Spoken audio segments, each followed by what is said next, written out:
Glint of इंग्लिशमध्ये पुन्हा एकदा स्वागत.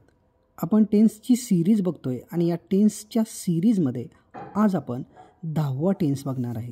तो म्हणजे चालू भविष्यकाळ म्हणजेच फ्युचर कंटिन्युअस टेन्स. सगळ्यात आधी आपण याचं स्ट्रक्चर बघू.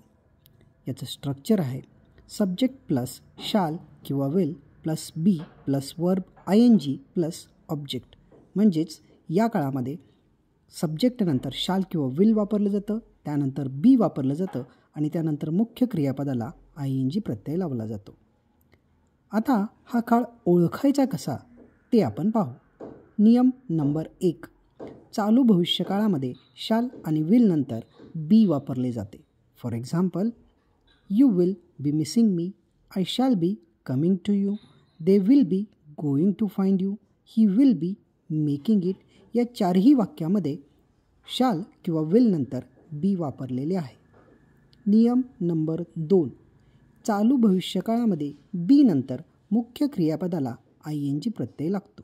For example, you will be missing me, I shall be calling you, they will be finding you, he will be making it.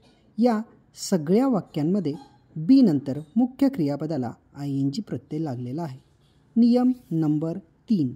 चालू भविष्यकाळामध्ये नकारार्थी वाक्य बनवण्यासाठी शाल किंवा विल नंतर आणि बी पूर्वी नकारार्थी शब्द वापरला जातो.